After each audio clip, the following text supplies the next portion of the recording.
determinar de Francisco N. Entonces, ¿quién es Verástegui? Es parte de una familia de caciques de la zona de Jicotencat, la zona cañera, que provocaron que en junio del 2020 el ingenio de Jicotencat, después de más de 70 años de trabajar, saliera huyendo de ahí. Los empresarios se fueron por las presiones y por los manejos bastante oscuros de los Verástegui en esta zona de Jicotencat, El Mante y 5 municipios más. Eso es lo que representa. Es un municipio de 22,000 habitantes donde el mes pasado, en marzo, César Verástegui les regaló la feria, y digo les regaló porque la alcaldesa es su cuñada, esposa de Vicente Verástegui, diputado federal, todos del PAN, y trajeron a grupos como Gloria Trevi, por ejemplo. ¿Cuánto te gusta que haya cobrado Gloria Trevi para presentarse en una feria de una ciudad muy pequeña? Y todo fue gratis. Trajeron a grupos norteños, grupos nacionales, Intocable, Pesado, o sea, muchísimos grupos, Lalo Mora, y demás personajes estuvieron ahí. Entonces, sin cobrar un solo peso, pero bueno, ahí la pregunta es, ¿de dónde sale el dinero? ¿Quién está financiando esta campaña? Y me parece que ese es el distintivo de la campaña del Partido Acción Nacional junto con el PRI y el PRD.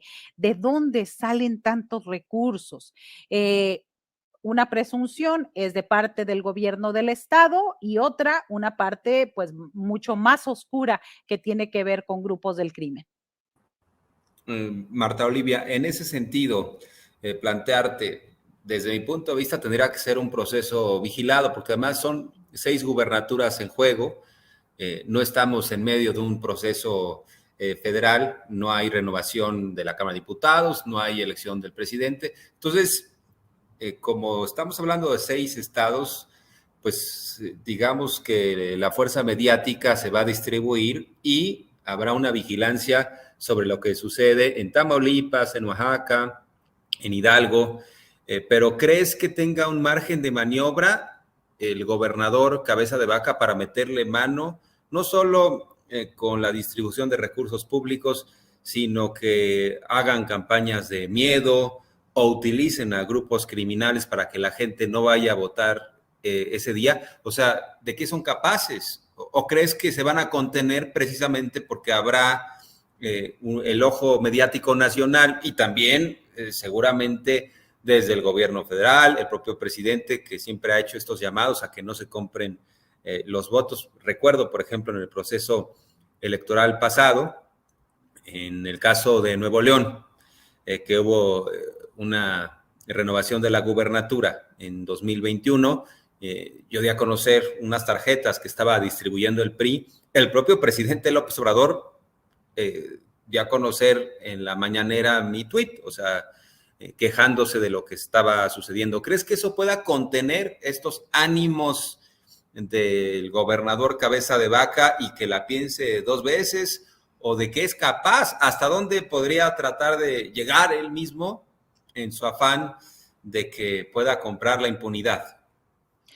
Fíjate que el 24 de marzo pasado tuve la oportunidad de estar en la mañanera ahí con el presidente Andrés Manuel López Obrador, me dieron la palabra y una de las preguntas, la segunda pregunta que yo le hacía era que si iba a investigar este nexo o este rumor creciente que había en Tamaulipas en el sentido de que el ex consejero jurídico Julio Scherer Ibarra habría protegido y habría dado información privilegiada a Francisco García Cabeza de Vaca para evitar su detención. Ya no me alcanzó el tiempo para preguntarle también si Olga Sánchez Cordero, como se ha dicho, fue la que le dijo el caminito en la Suprema Corte de Justicia de la Nación. El presidente dijo que no era ese ámbito, pero que no iba a aceptar lo que ya hemos escuchado en su discurso, no va a haber impunidad, no va a haber fabricación de culpables, pero tiene que haber castigos. Y en una parte, al final de la respuesta, a mí me parece lo más destacado. Yo no recomiendo a nadie, no tengo ningún recomendado. ¿Cómo lo interpreto yo? Que esa parte, esos despachos legales que Julio Scherer habría montado para, pues no sé, darles esos papeles importantes o darles cabida para que algunos personajes ligados a la corrupción tuvieran alguna salvación. Me parece que ese fue el mensaje que dio el presidente.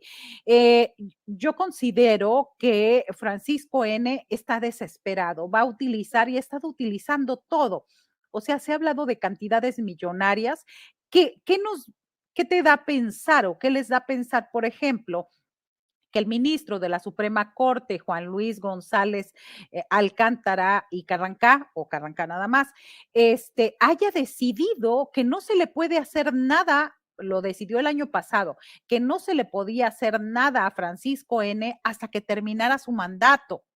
El señor ministro se excedió en sus funciones porque esa es una determinación que solo el Pleno la podría hacer. Y sin embargo, casi un año después, seguimos navegando en estas determinaciones